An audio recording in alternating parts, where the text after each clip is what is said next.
Episode 70. Cataraqui Golf and Country Club is where I played junior golf. It was a par 70. Jack Nicklaus has 70 career wins, and September 21st, 1970 was when Monday Night Football debuted on ABC featuring a game between the New York Jets and Cleveland Browns. Beyond MD, Episode 70, here we go! Hey everyone, welcome back to another episode of Beyond MD. I know there are a lot of smart people listening to this podcast, and therefore I know there are a lot of good ideas circulating around. So have you ever thought of starting something? A startup, a business, your own company? This is going to be the focus of today's episode. Before we get into the details, here is a message from a startup that supports the show. I'd like to take a minute to talk about a company that I've been following for a few years now. I initially met them on this very podcast and was taken by their story and passion to make life better for doctors. Introducing Aria Health, the groundbreaking electronic health records company that's redefining the way doctors practice medicine. Aria Health is all about putting doctors back in the driver's seat, in control of your destiny to become the doctor you've always aspired to be. Aria Health is not your typical EHR company. They're all about keeping the focus where it belongs, on you and your patients. They want to empower you to be caring, present, efficient, and powerful in your medical practice, without the burden of endless note-taking and paperwork. Join the Aria Health community of doctors who are already taking back their lives and practicing medicine the way they were meant to, free of corporate shackles, one patient at a time. But that's not all. Your time is precious, and you want to get back to what truly matters. Aria's unique promise is to get you up and running as a new clinic in less than 30 days. And if you're thinking about integrations or migrations, don't worry.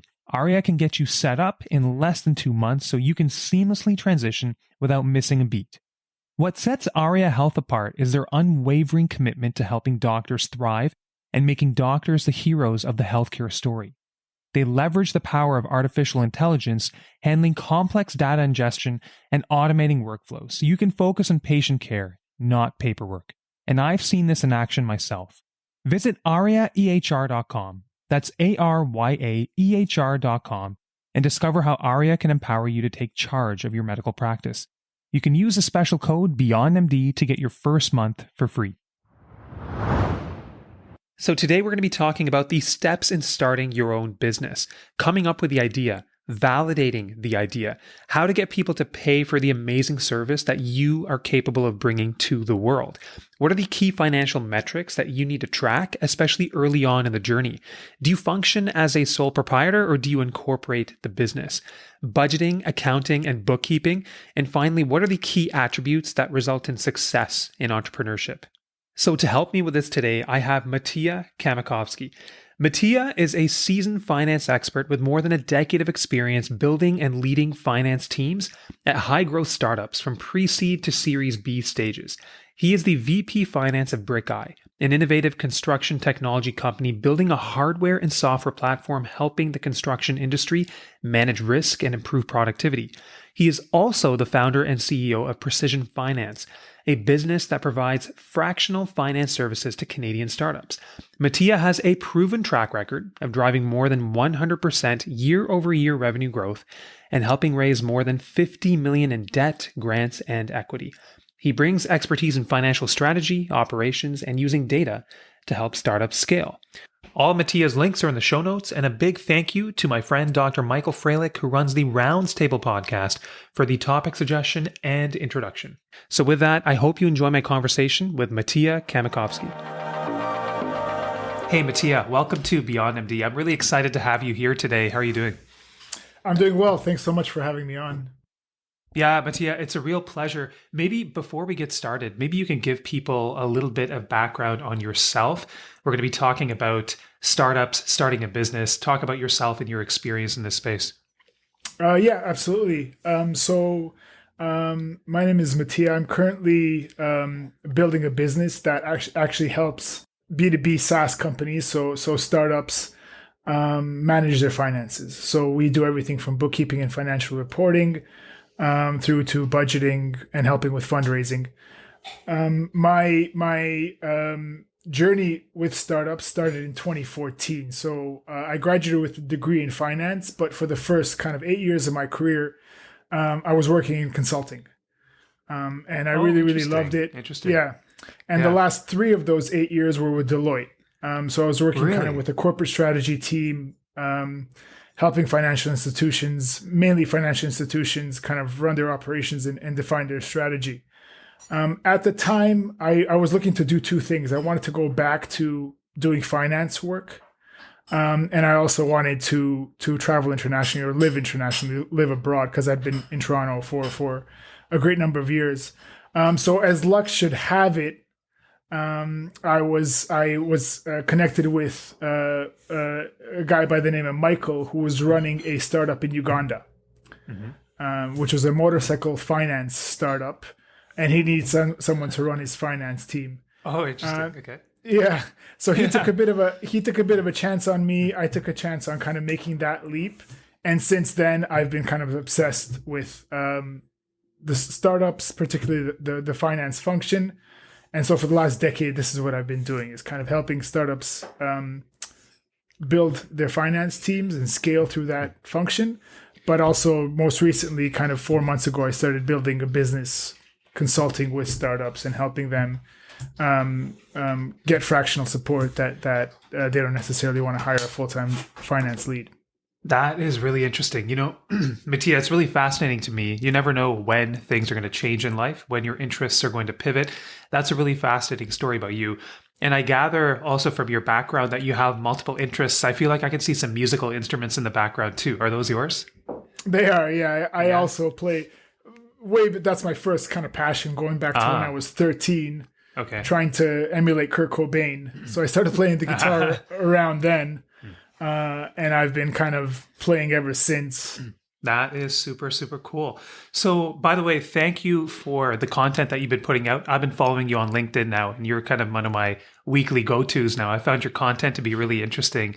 And also, thank you for the book recommendation, 0 to 1. I finished it on the flight home yesterday from Florida. It was a great read, so I appreciate it.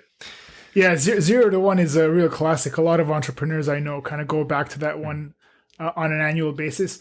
Obviously, it was written a while ago. Peter Thiel has a very, very interesting approach to how you should build startups. Yeah. And you might agree with it or you might not, but the book is definitely kind of a short read. It's based on a lecture series, like all other great books, like many other great books, rather. Yeah, I should say. These are lectures that he was giving out, right? And I think Correct. that one of the students just took really, really detailed notes, and they collaborated and kind of put this out to the world. I found that interesting too. Yeah, that's right. That's right. No, it's a great. I'm happy you enjoyed it. Oh, very much so. So, Matija, let's start with kind of generating an idea for a business. Like, I've heard different trains of thought here. Actually, the first train of thought that I subscribed to was in a book called Think Like a Monk by Jay Shetty. And he basically said that if you're going to have true impact for the world, you need to basically marry your experience, like your expertise, with your passion and a need for the world. And then I have other people who I follow who say, you know what, forget about the passion part. Not so much that. Focus on like where your skill set really lies. So considering these things, like how do you tell people to think about coming up with a sustainable idea for a business? Yeah, it's a great question, and my answer probably changes based on kind of what I've read. And obviously, we can go back to Peter Thiel. Like, he's also a big believer that you should be working on ideas that you think are going to change the world, right? That being said, I do think kind of it's a bit of a fallacy that all entrepreneurs have this great aha moment where they're like, oh my God, I should build X business or Y business. That's kind of like after the fact. That's what we think happened with an Elon Musk or Steve Jobs or someone like Jeff Bezos. But the reality is that the majority of entrepreneurs that I've speak to, the vast majority, they build businesses because they want to build businesses, not because they have these amazing ideas, right? And so what I'm trying to say there is that the execution of an idea is much, much more important than kind of having that aha moment or waiting for that aha moment. And what having that kind of orientation lends itself to is an orientation towards action. So you might have an idea that's kind of not fully fleshed out. You kind of saw a need in a market that may or may not be there, but you invest time to kind of flushing it out, maybe in a business plan, and then you decide to go forward with it. and then things change, you iterate and everything like that. So going back to kind of your idea of this kind of market-inspired, passion-first approach, I think that's very, very valuable, but I would kind of defer more to having an action orientation as opposed to waiting to find what your true passion and true calling in life is. Fair enough. Fair enough. I think in the business space, in the entrepreneurial space, it's important for us to surround ourselves with the right people. And I suspect that as you are building out this action plan, you have to get a sense from people, hey, my idea, this is it. Is there a true need for this in the world? Like, how do you go about acquiring that data without, I guess, necessarily, sharing your idea with too many people such that somebody may take it? But how do you go and acquire that information and strike that balance? That's always something that I've kind of struggled with. Curious on your take.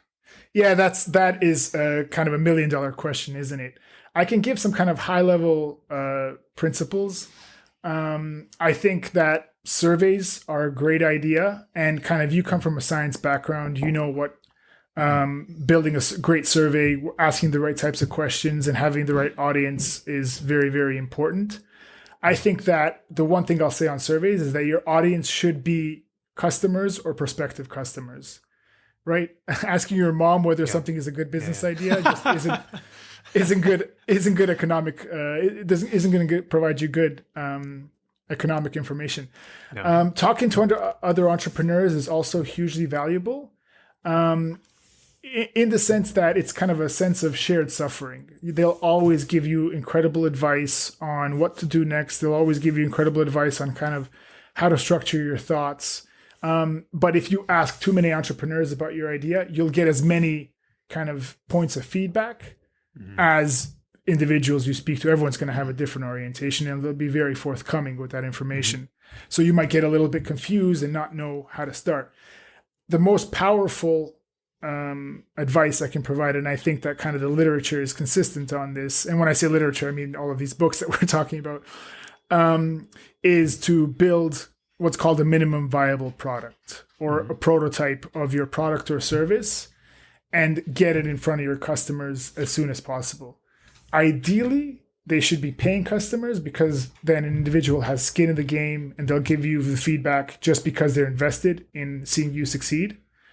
But in the absence of kind of paying customers, it should be get people using the product or the service as soon as possible, for free or paid. If it's for free, you are going to need to be a little bit disciplined in asking them for feedback regularly. Yeah.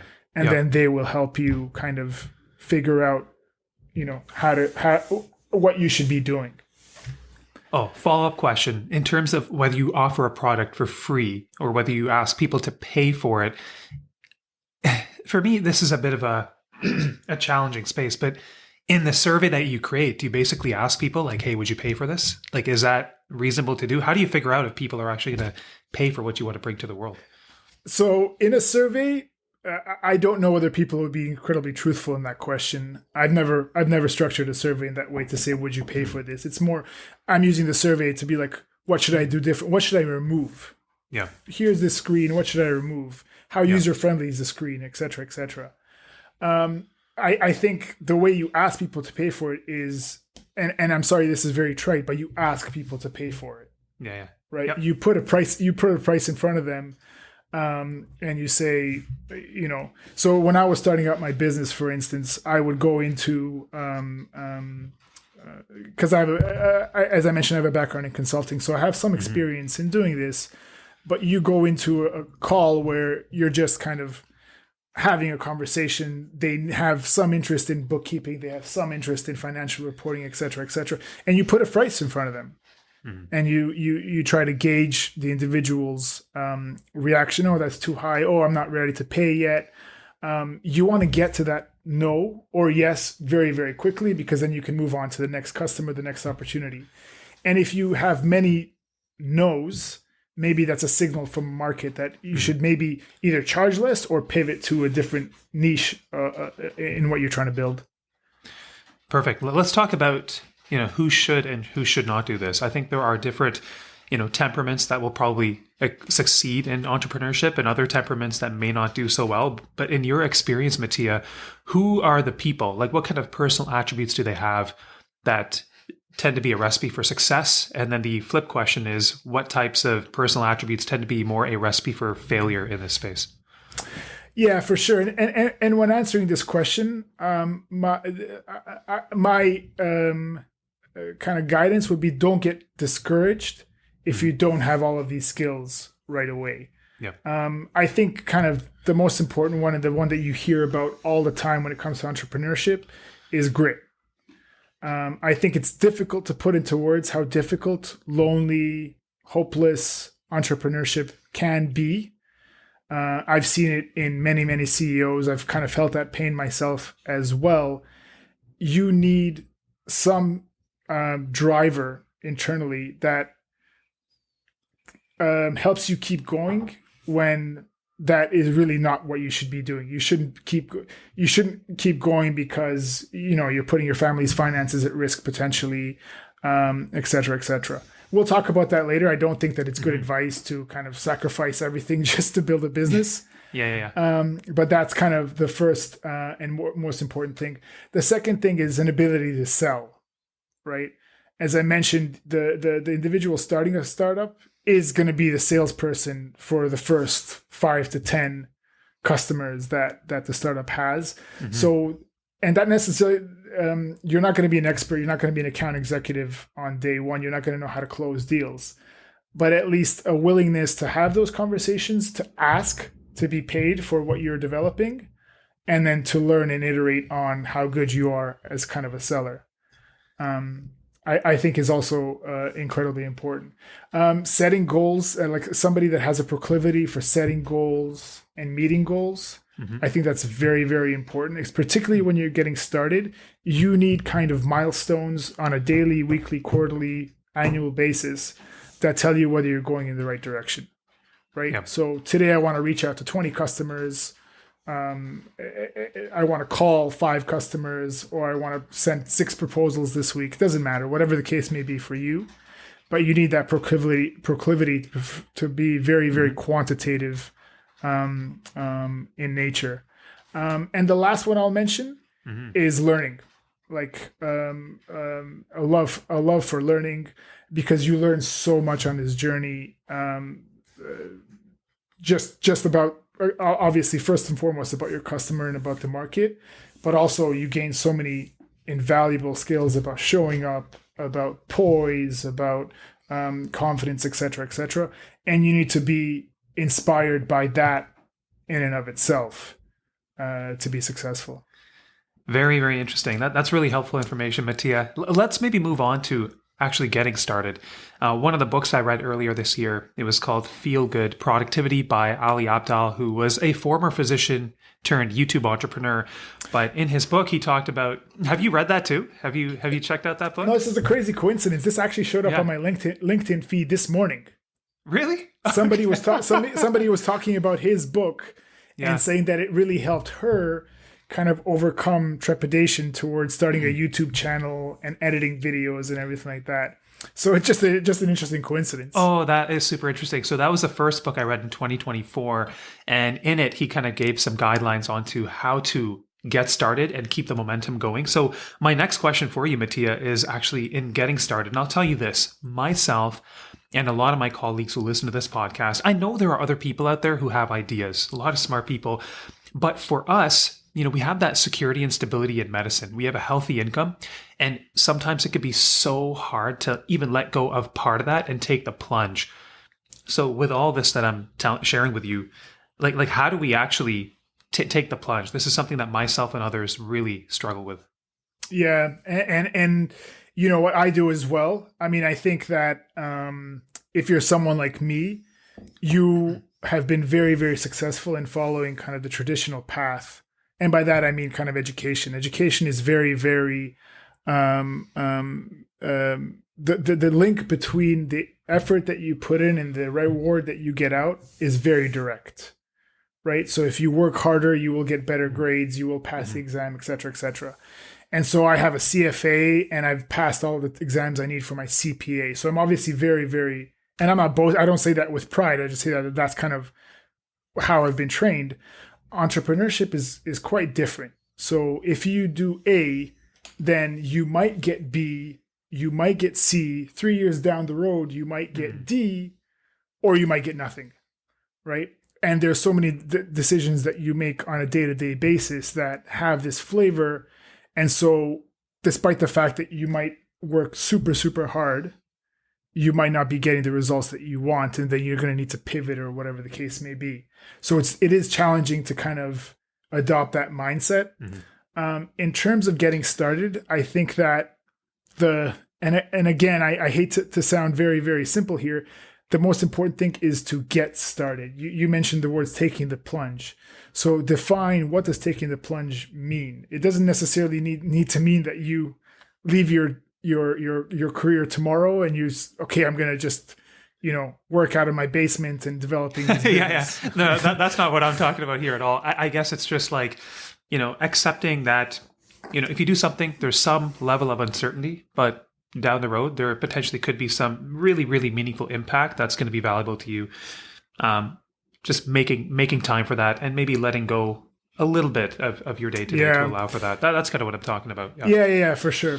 So it kind of goes back to what we said earlier. The first thing I would do is think long and hard about what you want to build and start building it, right?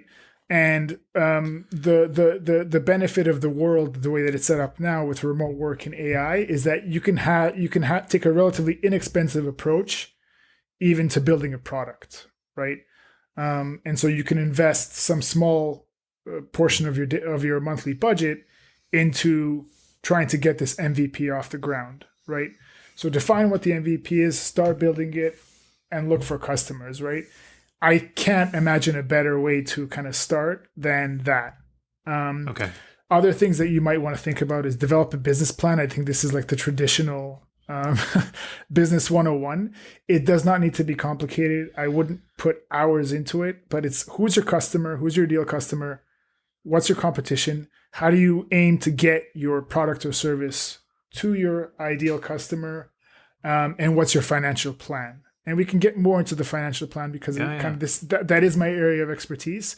But make sure that you have, if you do want to kind of take the full-time plunge and leave your existing role, make sure that you have 6 to 12 months cash in the bank, that you can meet your obligations to yourself and your family, et cetera, et cetera. Make sure that that's all defined in a financial plan. And just zeroing in on the one thing I did say is have milestones for the business. So it's like, once I get my first customer, this is going to go from a weekend thing to maybe evenings and weekends. Once I have $1,000 in monthly revenue, I'm making numbers up, then this, then that. And so all of these things, in my definition, would be taking the plunge, right? Okay. So the important thing is just to start. Again, it's that orientation towards action. Okay, 2 things. You mentioned the word weekend. The other book that I have ordered to read is called The $1 Million Weekend. Have you heard of that one as well? I've not, no. Okay, it's so popular. It's going to take like 6 to 8 weeks to arrive because apparently everyone's wanting to read it. It's really interesting. You also mentioned a term, Matija, MVP. Is that kind of minimal viable product? Yeah, that's right. Yeah. Okay. So perfect. Yeah. This term was, I think, coined by Eric Ries, who had, we're talking about a lot of books, but he had like this seminal book about startups called The Lean Startup. And you'll really, really appreciate his work because he takes a very scientific approach to building a business. And what I mean by that is, it's like you have a hypothesis, you develop a test, an experiment to validate that hypothesis, and then you see whether it was right or wrong. So for when building the minimal viable product, it's the least amount of effort that you need to invest in the product to get it in front of your customers and be something that they can potentially use and get feedback on. I didn't explain that well. People can Google what it means, but it's this whole idea of, you have a hypothesis, the customer is going to want to do this.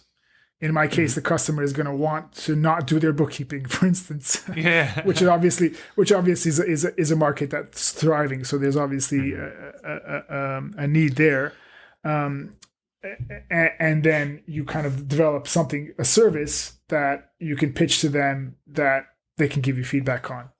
Okay, perfect. Matija, let's get into the meat of the talk today, and that's going to be basically the finances behind starting a business. So maybe we can start off by just talking about what are some of the early numbers that any entrepreneur will have to think about when they are contemplating starting a business. One number you kind of already gave us is have a certain amount of cash in the bank to kind of keep things going for you and your family and your loved ones for 6 to 12 months.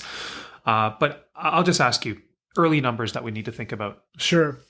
And you hit the nail right on the head. I think that when you're a pre-revenue startup and you're kind of doing this on evenings and weekends as a bit of a side hustle, right?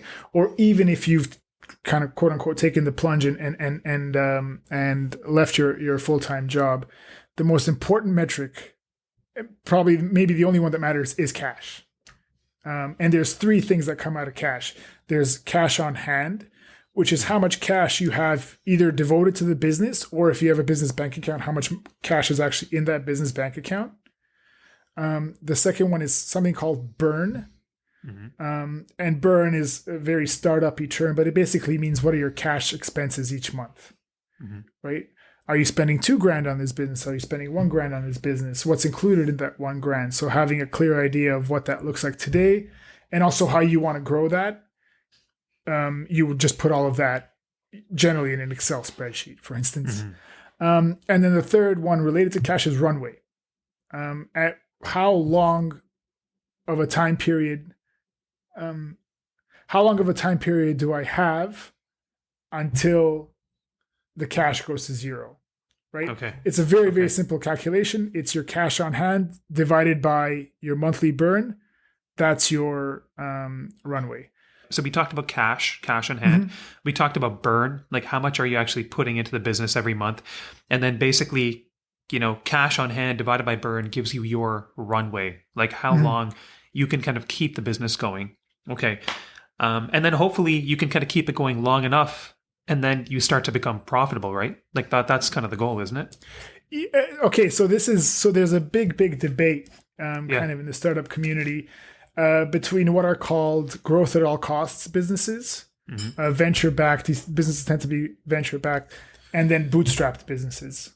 So I do have to let your audience know that I'm a big proponent of bootstrap businesses. Okay. And that kind of puts a certain orientation towards how quickly you can grow and scale the business.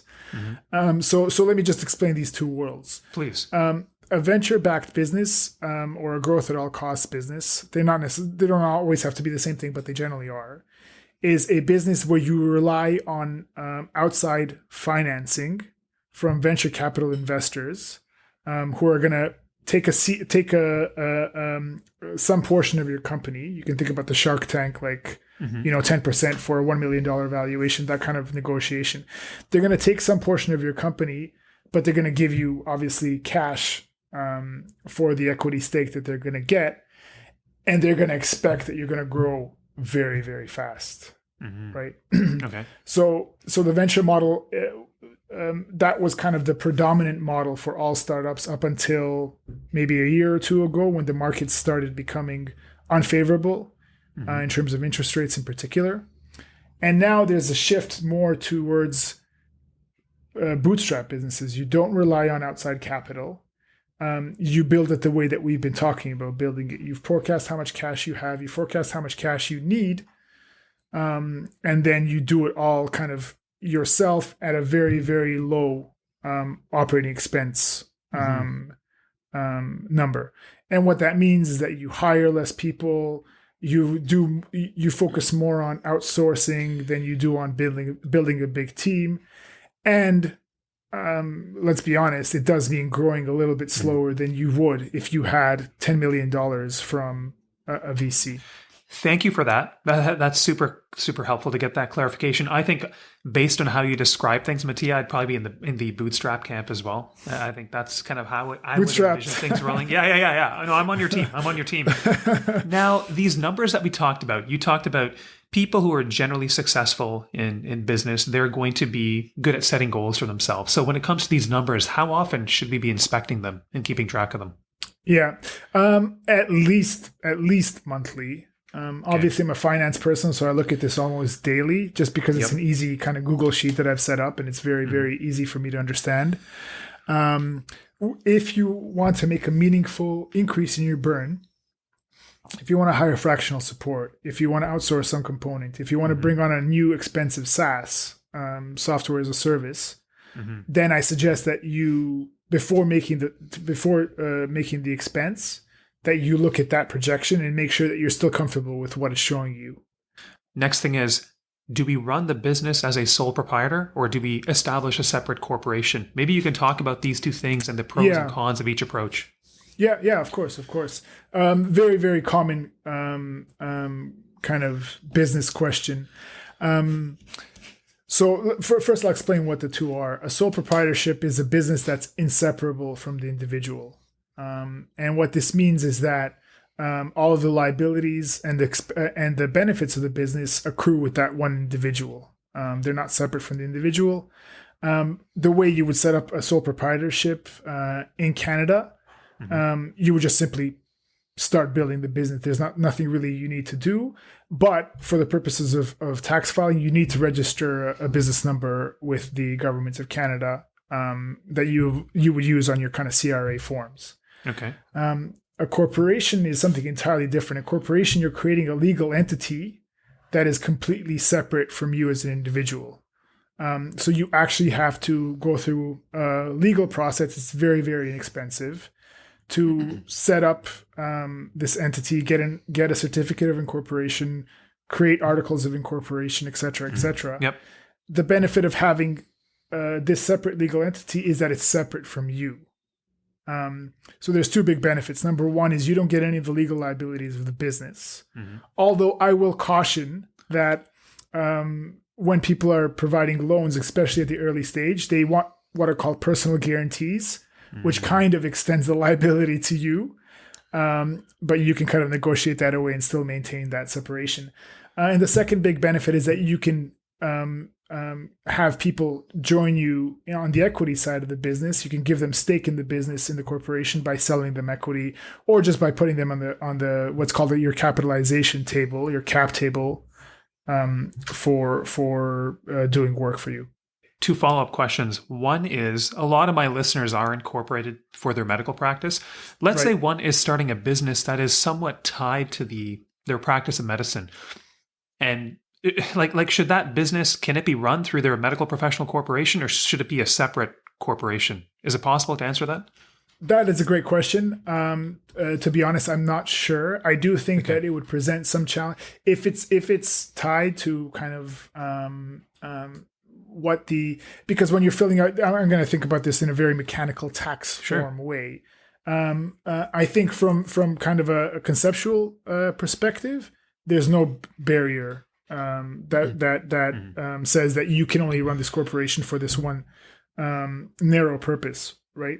Where you get into trouble is, number one, when you're filing your taxes, you do need to declare what the primary activity of the corporation is. I think maybe there can be other rows or whatever, so it's not very, very clear that it has to be 1-to-1. But the real conceptual difficulty is going to be when you want to bring on additional equity investors, right? So do equity investors want to invest in a company that is a radiology practice, but also has this SaaS that you're building, or whatever the case may be? Probably not. For this reason, I do think that it's kind of, for this reason, I think that it's just more straightforward and kind of conceptually easier to just set up two different corporations.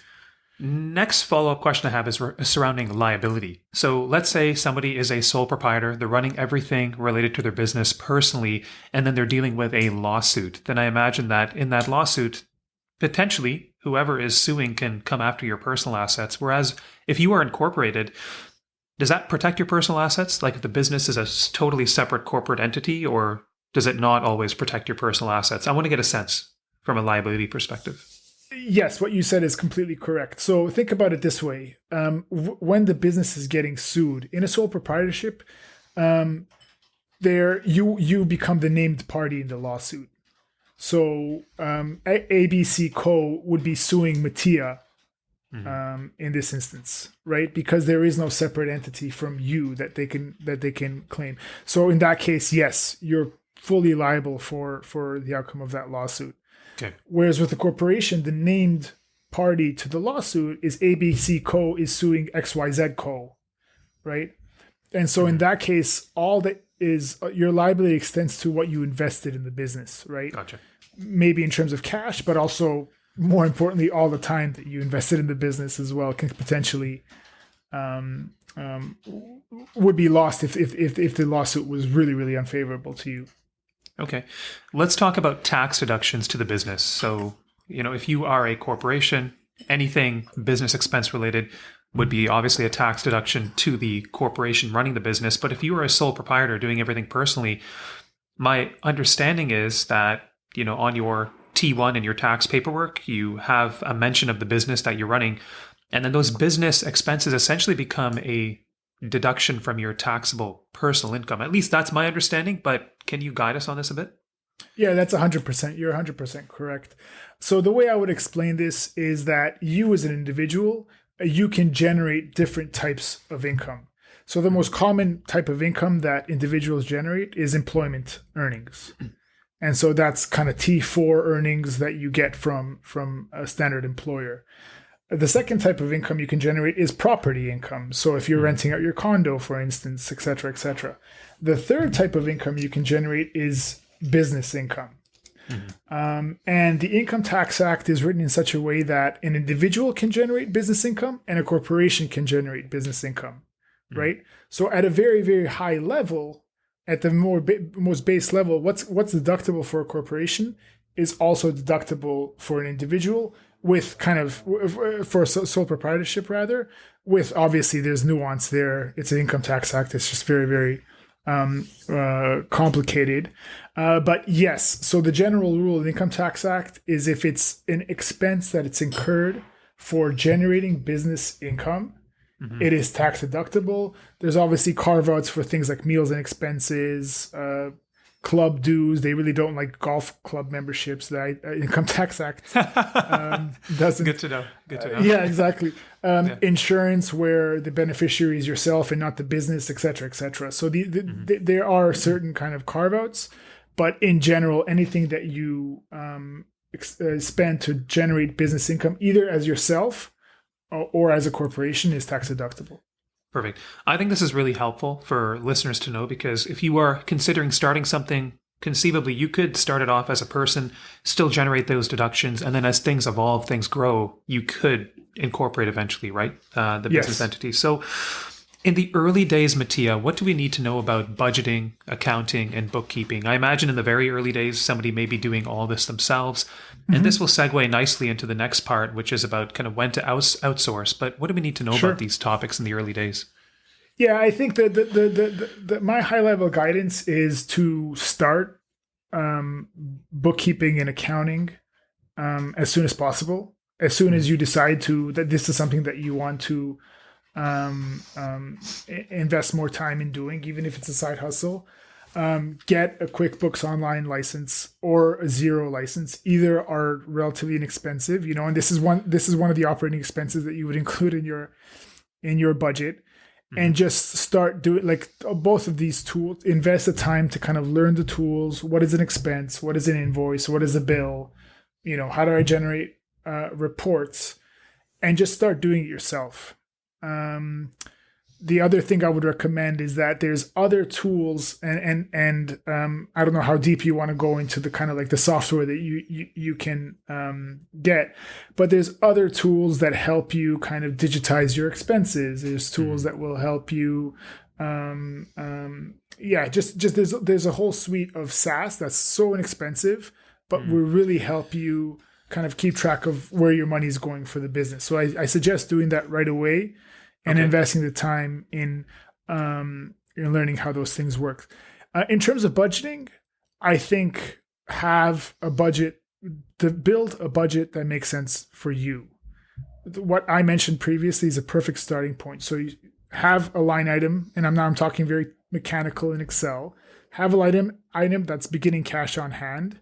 Then have a series of rows that tracks all of your expenses. So QuickBooks Online is $30 a month. Travel is you shouldn't have any travel when you're starting a business.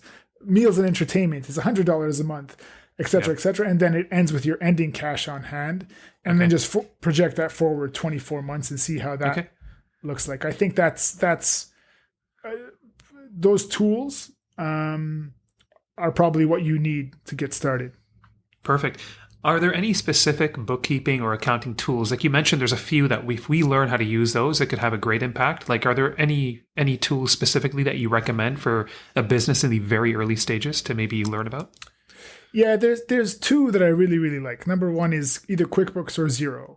I actually prefer QuickBooks Online. I think that Xero has made QuickBooks Online so much better. So what I mean by that is for a long time, QuickBooks was just kind of, Intuit is the name of the company that owns QuickBooks. They were just kind of keeping the ship going. They weren't really making improvements. It was good enough, et cetera, et cetera. But now that there's so many new entrants into the market, they've really stepped up their game in terms of new features and et cetera, et cetera. So QuickBooks is great. The second tool I would recommend is a charge card. And the company that I really like is Float, Float. The reason I like it is because it's free to you. You just have to, and the way it works is you set up a subscription, you set up an account, you load some money into the account. You do get a pretty good interest rate on the money that you have. And then you can get either a virtual or a physical charge card. It's effectively a debit card that you can spend money on. And the reason that it's good is because everything is perfectly traceable. So it's a good avenue through which to separate business expenses and personal expenses. Okay, interesting. Keep going. I don't want to interrupt. No. I think those are the two tools. Without knowing much else about any business that you're trying to start, that I would recommend. Okay, well, why a charge card as opposed to like a separate credit card, I guess, for the business? I'm just trying to wrap my head around that. Because so it Float's an interesting business because you get a charge card, but really it's an accounting, budgeting, and expense management platform. Okay. So if you just go to RBC and you get a credit card, number one, this is where personal guarantees come in. So they will ask you to guarantee they will give you some level of credit. They'll give you 20 grand up to 100 grand or 200 grand, doesn't really matter. You'll get charged interest on that card, which depending on how good your fiscal prudence is, might be a lot of money. And then their back end is just not great. Like, it's just very, very hard to see the expense, to tag it, to add a receipt to it, et cetera, et cetera. And kind of something like Float is a lot better for this. That's amazing information, Matija. Thank you. Let's pivot to a company now that is evolving, growing, and we have to start making decisions. Like, when do you decide, okay, do I need to outsource accounting, bookkeeping, and other tasks versus do I hang on to it myself? Any just guidance in broad strokes there? Yeah, absolutely. So this kind of gets to the ethos of what a CEO kind of quote unquote should be doing, right? And I'm assuming that you would be the CEO. If you have a co-founder, they could be the CEO. But regardless, the two co-founders should be doing things that are revenue accretive to the business, right? And what I mean by that is they should be the face of the company. They should be out there selling the company. They should be out there looking for customers, talking to customers, getting the feedback, iterating, working on the strategy, etc. When you find that a lot of this non-strategic work is really eating into your time, that's when you should think about, at a minimum, fractional support. So for instance, I know a lot of entrepreneurs that would set aside some time on the weekend or some time on some evening to do accounting and bookkeeping, right? That's fine. I mean, it's a great way to save costs.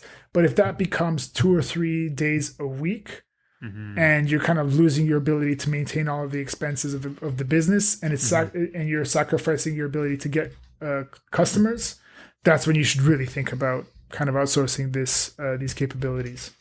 Okay. So along with outsourcing, we're going to have to talk about hiring. And at some point, we're going to need to hire as the business expands. But Matija, what I'm interested in learning about here is, are there any pitfalls to hiring and expanding too fast? I imagine there are, but I'd love to hear your take on this. No, absolutely. I think so the big benefit of startups is, and again, this is I have to remind people that this is kind of like putting my bootstrapped hat on, right? The big benefit that startups have to bigger businesses is their nimbleness and their speed, right? And so what you lose when you hire an additional person, what does that mean? That means that you need to invest time into training this individual.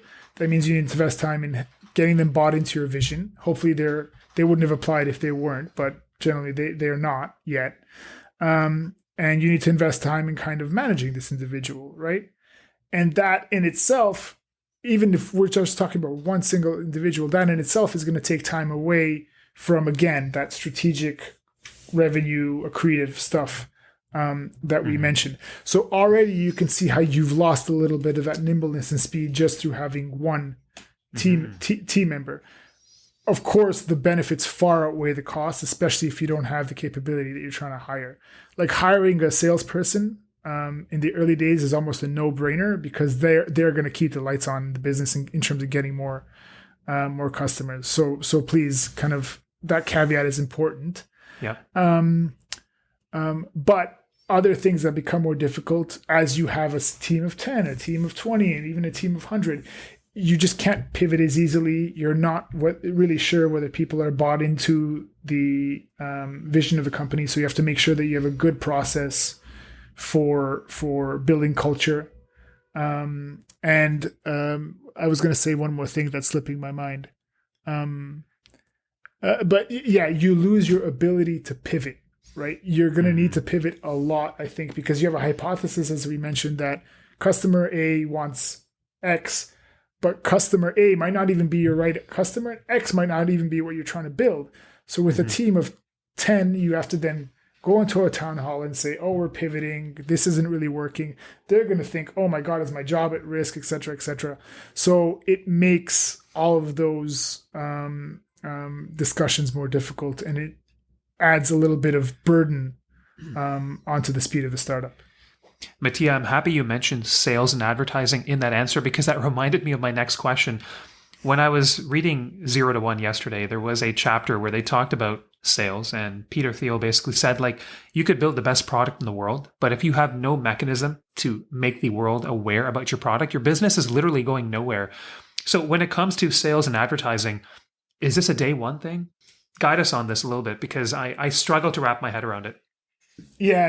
And this is we could talk for hours just on this topic alone. And it just maybe we have differences of opinion here, right? But in my strong opinion, sales is a day zero thing. Okay. Right. Wow. Yeah. So advertising and marketing is a little bit more of a nuanced and complex topic. It can mean a lot of things. I love branding. I love art. And so I do want my website to be beautiful. I do want my pitch decks to be beautiful. I do want any product that I build to be beautiful. I think that's less essential than getting the product in front of the customer as soon as possible. And kind of this is a theme that we keep coming back to in the conversation. But I really do think that that's kind of crucial. And so the extent to which either you can do that or a co-founder can do that, or you can outsource that capability, I just think somebody needs to be doing that. Because as you mentioned, and as I've said before, you can have this amazing idea and you can like really, draw out this amazing product, and it might be exactly what the world needs. But unless you hit the ground running with the idea, it's just not going to go anywhere. And so your follow-up question might be, how do you do that?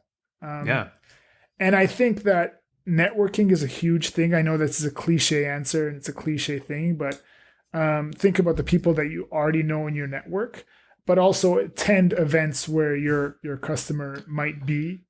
I personally like cold calling. I think that it's kind of like an icky thing, especially now that we receive cold calls from UPS, in quotes, telling you that they're gonna suspend your life or whatever. But I just keeping some motion going of getting in front of customers, talking to customers. I think that's crucial in the early stages. Okay. Maybe let's talk about exit strategies. Let's say the business isn't going as planned. We talked about some numbers, our runway. That might be one thing we consider. I imagine there are other considerations as well. So what are things we need to know around exit strategies? This is a very, very interesting topic. And so can you just be more specific when you mean exit strategies? You mean how do you exit the business, or when do you think about exit, etc.? Well, I guess I'm thinking more about, there are certain parameters that as a business owner, you're going to have to be aware about, like, okay, this just isn't working. Either I'm running out of money, I'm hitting my runway, or I have maybe major cognitive overload and this is just not sustainable with the life I want to live. So kind of how do you know that this just isn't going to work? Those are kind of the things that I'm thinking about, but please feel free to shed any relevant color on this answer. Yeah, and this is also a bit of $1 million question, because it gets to the crux of the grit and perseverance that we talked about earlier, right? There's many amazing examples of businesses that have been on death's door several times, and the entrepreneur just decided to keep going, and now they're Nike, or now they're Nvidia. Like Phil Knight's book, Shoe Dog, it's called, which is about the beginning of Nike. Yeah, I'm reading that right now. Yeah. One of my favorites. Everybody says that. I can't wait. Yeah. It's really, really good. It's really, really good. Yeah. But it does give example of kind of how this business was going to fail like 3 or 4 times at least, and they just persevered. Now, you have to kind of counterbalance that against what your personal realities are and what your personal comforts are. For instance, like I'm a strong believer that you should not put your family's financial stake at risk just to kind of keep building this business. Agreed. So it's probably better to be younger and single while building a business than kind of in the life stage that we are at. So I think that the second thing is, you mentioned it yourself, there's a temperament that you need for entrepreneurship. If it's really not for you and you just like can't sleep at all and you're just always stressed and it's really, really degrading your quality of life, then that's something you really got to think about. And the last thing I'll say is, like, what's the vision? Like, why are you doing this? Like, is it to make the world a better place? Is it to become rich? Is it because you love doing it? Like, the motivation that you have for the business will keep you going in those kind of rougher periods. But if the motivation is to get rich and that's it, I really don't think that's a strong enough basis to help you persist through when stuff gets really, really hard. I do have to ask you this. I think we all like to think, okay, we have an idea, we can get this business going, it's going to succeed. But the truth is, there are statistics out there that for most people probably, the first couple tries just aren't going to work out. Do you have any statistics, though, just to shed some reality on this? Like, what percentage of startups succeed versus fail? Yeah, I think that I will share the statistics, but I will caution people that the statistics in itself might discourage you from even starting, right? Mm-hmm. And it shouldn't be the case. Like, it would be if somebody has a business idea and they're, very, very intellectually curious, they're very, very interested in learning more about this particular customer or market, my advice is always to just go for it. Yeah. Just try it, see if it's for you. This is 90% of startups will fail, though, right? And so, but again, that should not be in people's mind when thinking about starting a business. And if it is, then maybe it's really not for you. There's going to be much more evidence that you shouldn't be doing this than a statistic, right? Yeah. So, and the other thing I want to say is that we should demystify or kind of remove the negative connotation behind failure. Failure is incredible. Failure is what you do every day when you're kind of building a business. And so the fact that your business failed just means that you've got so many lessons that you can apply to the next thing. Many businesses don't succeed on the first go. Many entrepreneurs don't succeed on their first business. It sometimes takes up to 5, 6, up to 10 businesses, right? So failure is just kind of a stepping stone, as cliche as that sounds. But I really do believe that just because you'll fail doesn't mean you shouldn't do it.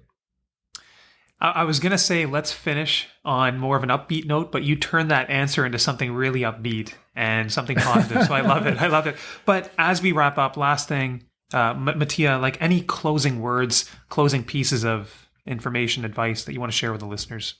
I think that if you are thinking about this, if you've had an idea that's been festering in your mind for a little bit and you don't really know what to do with it, or you're scared to kind of devote more time to it, my strong piece of advice is to just, again, I want to kind of circle back to this, is just do it. Just try. Because as I said, if nothing else, you'll learn so much about life and kind of what's important in life. And it'll be an incredible journey no matter how long it lasts. Even if it lasts 3 to 4 weeks, you'll still learn a lot about kind of your own personal capabilities, what your potential is. So if this is something that even you have a little bit of an inkling of doing, just to take that plunge. I love that. And I'll just share a quick anecdote to close this off. So I was traveling a month ago with a friend of mine, and we did a kind of a dads and sons trip. And he asked me at dinner, he said, Yatan, let's say you had only 20 years left. You have all these ideas. And if you had only 20 years left, would you just kind of put the pedal to the metal and just kind of go for it and do everything you wanted to do? And I was just like, you know what, 20 years left, that's still a pretty reasonable runway to have impact. So I was like, yeah, absolutely, I would do it. And then I kind of reflected on my answer. I was like, well, if I would do it with only 20 years left, why wouldn't I do anything today? So I think I love your answer. If you have an idea and you want to make an impact, and at the very worst, if things don't work out, you will learn a lot along the way. So Matija, I thought your answer was great. I just wanted to share that as we kind of close things off. But listen, Matija, thank you so much for coming on. I have to say this, I'm not just saying this, but this was one of the most enjoyable interviews for me in recent memory, because you're shedding light on a topic that is of deep interest to me as my kind of interests are pivoting in life. And so I want to thank you for your time. And I know that there are a lot of listeners out there who are probably going to feel the same way. So really appreciate you being here. Awesome. Thanks so much for having me on. I mean, my brother is an orthopedic surgeon, so I think that when we connected, it was obviously a great fit, because doctors have a kind of a soft spot in my heart.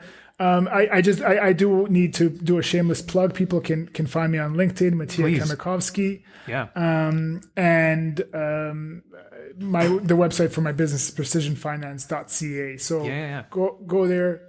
If you don't like it, please give me feedback. Kind of the ethos. We will have all your links in the show notes as well. So for people who want to learn more about Matija, who I follow now on a weekly basis on LinkedIn, we'll have a link to his LinkedIn profile and also his website in the show notes and ways to contact him as well. So Matija, thanks again for your time. Okay. Just have an amazing Friday and weekend. Okay. Take care. You too. Thank you so much. Bye. Bye. All right, time for my perspectives. So that story I told at the end of my interview with Matija, that was based on a conversation I had with a good friend of mine. His name is Raj Rakeja. He's a physician, a successful entrepreneur, and a very savvy real estate investor. I find the more we talk, the more I learn. In February this year, Raj and we both took our kids to Great Wolf Lodge. We decided to do a dad and sons trip. If you guys want to party at the lodge next year, let us know, because we're going to make this an annual trip.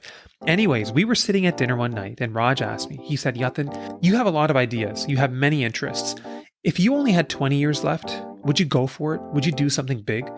I thought about it and it was a no-brainer. 20 years is plenty of time to come up with an idea, to implement that idea, and to have a really meaningful impact on the world. I encourage everybody who has an idea to ask themselves that question. Ask your friends that question. And if your answer to that question is yes, then really the best time to start is now. The best time to start is today. Don't let anyone or don't let anything like a change in our country's tax system dissuade you from the goals and dreams that you want to achieve. Until next time, stay well, stay savvy.